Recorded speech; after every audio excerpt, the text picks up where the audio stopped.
Last week we had a visit from Chris and Corrine. Chris was a 747 pilot until 2 years ago when he was struck down with total liver failure. He subsequently had a liver transplant, and now the two of them are flying from Cape Cod to Cape Horn to raise awareness for transplantation. Pilots Chris McLaughlin and his wife Corrine have taken to the skies to raise money for King's College Hospital. Together they're flying their four-seat Cessna 172 aircraft 16,000 miles from Cape Cod to Cape Horn. 2 years ago yesterday, I woke up in London. It's not London actually, it's just west of Surrey at our home. We spend half our time in Surrey, and we have spent the other half of our time on a little island called Nantucket off Cape Cod, because that's where my mum lives. And I woke up one morning and threw up a little blood. No better way to put it than that. And I thought, oh, it's Valentine's Day, we've got a lunch, I'll deal with this in a couple of hours. So I went back to bed.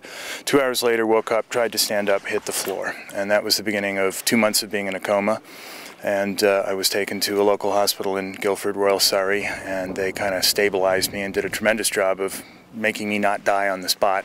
Dr. Chris Tibbs is the guy I will thank for that. And soon after that, it was kind of obvious that I'd suffered from total liver failure and pretty much immediate kidney failure, because when the liver goes, the kidneys try and take over and they're just not up to the job. I had this healthy husband that was a 747 pilot, and I'm an air hostess as well.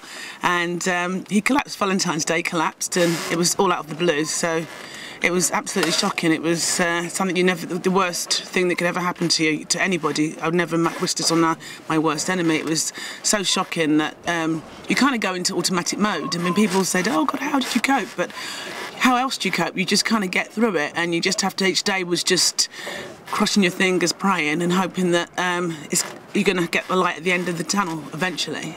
But it was horrifying. They gave me a transplant, and I was 3 more months in intensive care for a total of 5, and then I had to learn to walk and go upstairs again, and everything was kind of falling apart. It looked like I'd have to retire, which I subsequently did. Well, when Chris was in intensive care, he was a little bit down. I mean, he was thinking, he knew that he was maybe not going to be able to fly again, and his license he wasn't going to get past his medicals. So I took him books, magazines, DVDs, and eventually I took him travel books and a map.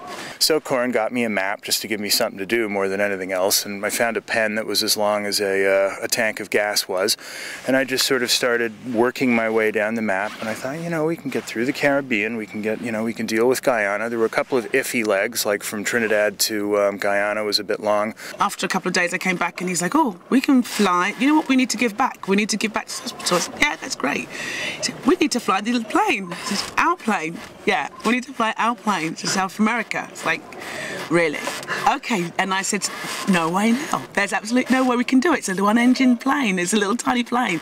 And but everyone said, yeah, he needs to be motivated, so just go along with it. So every day I went along with it. Months later, he's planning it, he's ringing people, he's making more plans. I'm thinking, this is really going to happen. And eventually, here we are. So eventually we were going to just go to Ushuaia, but like Chris said, he was just so desperate to come to the Falklands. This has been his dream. He's always talked about going to the Falklands, and I just looked at that body of water and thought, there's no way. But we made it. So it's been brilliant. I mean, it's been, everyone has a bucket list. They say bucket list. This has been on top of his list for a long time.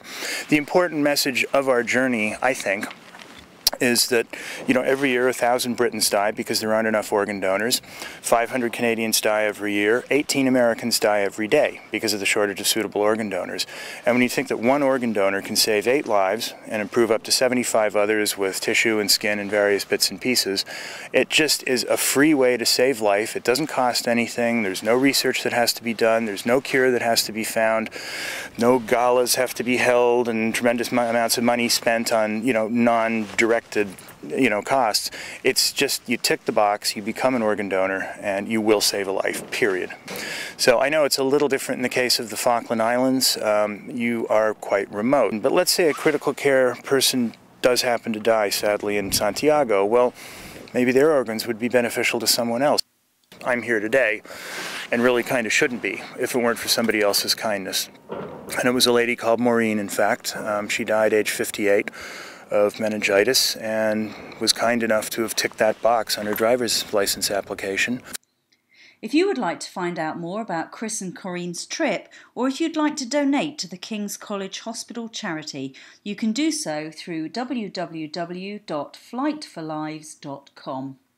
I think with organ donation, it just needs to become something that we just do automatically. Well, of course I'm going to pass my stuff on to someone else when I'm gone. I won't need it anymore. It's going to be eaten by bugs or set on fire. So let's just give it to someone so that they can live.